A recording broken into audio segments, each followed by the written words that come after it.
السلام عليكم ومرحبا بكم متتبعي الاوفياء. كنجدد بكم الترحاب. اليوم غنقتسم معكم واحد الوصفه جد رائعه، ضروري ما نكرهوش كلنا تكون عندنا في البيوت ديالنا في فصل الشتاء في ايامات البرد.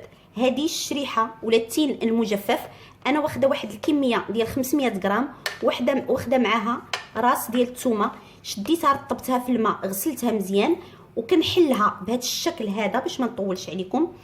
انا عرفتوني بانني عندي الوليد ازماتيك، يعني فيه الربو. بحال هاد الوصفات هذه دائما في فصل الشتاء كنوجدها. وسبق ودرت لكم الوصفه ديال الزيت اللي مع الثومه والكمون، ودابا نخلي لكم الرابط اسفل هذا الفيديو هذا.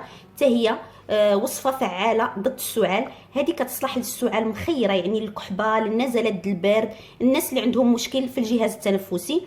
كنشدو كما قلت لكم التين المجفف، كنغسلو، كندير له بهذا الشكل، كنحلو باش كنتاكد انها نقيه ما فيها والو. والثومه حتى هي واحد الراس ديال الثومه انا خديته حتى هو غسلته وحطيته هكا.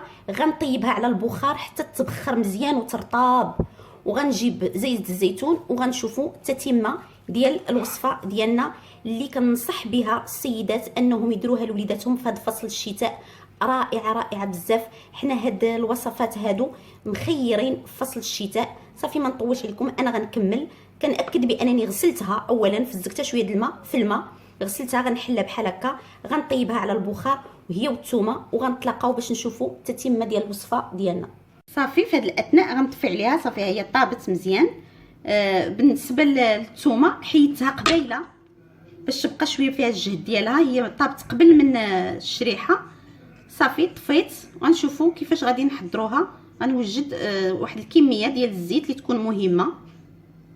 صافي في هذه الاثناء نجيب شي طبسيل بحال هكا وشي فرشات، كنبقى ندير لها بحال هكا باش نعركها، باش كتجي سهله في الاكل. انا وجدت الزيت، كميه الزيت كل ما كانت كثيره غنبقى باغاليل كناخذ الثومه حتى هي حيدها من القشره ديالها ونعركها معاها، وناخذ شي قرعه اللي تكون ناشفه، وغنبقى قطعها بحال هكا. هي كل ما تبخرت مزيان كتجي رطبه، وخصها حتى النوعيه ديال الشريحه تكون ديك اللي كتكون رطبه وكتكون نوعيه جيده بحال هكا. نخلط الثومه معاها وغناخذ القرعه تكون ناشفه باش ما تغمل لنا ما والو، تبقى. وهي هاد الشريحه كتصلح ماشي غير النزلات ديال البرد ولا الجهاز التنفسي، عندها بزاف ديال الفوائد. انا مؤخرا وصلني واحد في الواتساب قالك مزيان حتى لهشاشه العظام. انا نورمالمون تجربتي الخاصه عندي مع الجهاز التنفسي وفي النزلات البرد وفي السعال بحال هكا. ناخذ عاوتاني شي جوج ضريصات الثومه،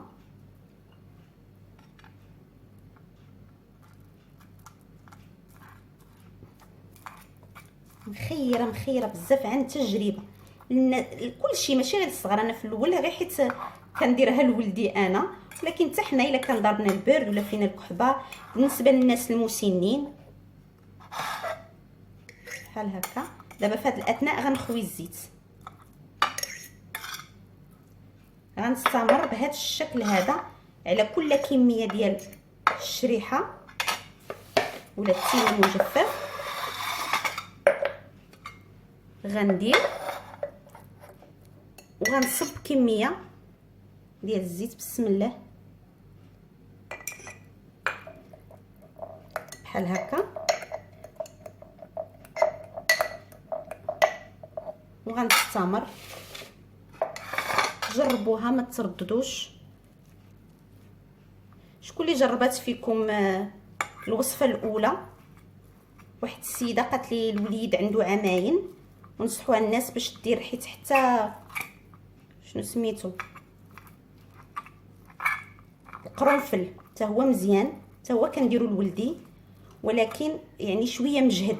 اما بالنسبه مثلا هاد الوصفه هادي ولا الوصفه ديال الكمون، يعني ما فيها حتى شي ضرر واخا يكونوا الوليدات صغار. اما القرنفل شويه مجهد هذه حتى بالنسبه للوليدات الصغار مزيانه. صافي غنكمل بحال هكا وغنتلاقاو باش نشوفوا الشكل النهائي. صافي كملت الكميه ديال الزيت في الاخير صبيتها على الوجه ديال القرعه. كنعرفوا كما كنقول لكم دائما بان الزيت بمثابه ماده حافظه، هذه نخبيوها غير في البلاكار، ما نديروها لا في الثلاجه لا حتى في شي حاجه. وكل ما قدامت كل ما الفعاليه ديالها كتزيد، لان ديك الثومه كنعرفوها غتجانس مع الزيت، غيولي غير الزيت بحد ذاته دواء. من الاحسن ما ديروها ما تاكلوهاش في نفس الليله باش تكون الفعاليه ديالها اكثر. تخليوها على الاقل واحد النهار ولا يومين. صافي تهزوا بحال دابا هكا مقدار معلقه صغيره بحال هكا لوليداتكم. واللي مثلا فيش مثلا السيدات اللي هكا كبار ما كيخرجوا ما والو في الصباح، حيت الوليدات ما يمكنش نعطيوها لهم يخرجوا للمدرسه حتى الليل منين يجيو ينعسوا. اما السيدات بحال دابا اللي كتنوض تصلي الصبح ولا شي حاجه تقدر تاكل معلقه وترجع تنعس، راها رائعه رائعه بزاف بزاف. كنتمنى انا اقتسمت معكم هذه الفائده، حتى نتوما بارطاجيو هذا الفيديو باش الفائده تعم. ديروا لي جيم باش يوصل الفيديو لاكبر عدد ممكن من المشاهدين. هذه الوصفه الاولى اللي حضرنا مع بعضياتنا ديال الكمون والقرفه والزيت. انا كنعطيها حتى هي من الليل لوليداتي، ولكن دابا الحال برد اكثر وكما قلت لكم يحيى شويه تشدت عليه الحاله. كندير له هاد الشريحه هذه رائعه رائعه. ما نزيدش نطول عليكم. الفوائد ديال هاد الشيء الطبيعي معروف، الا ما نفعش ما كيضرش بحال اللي كنقول دائما.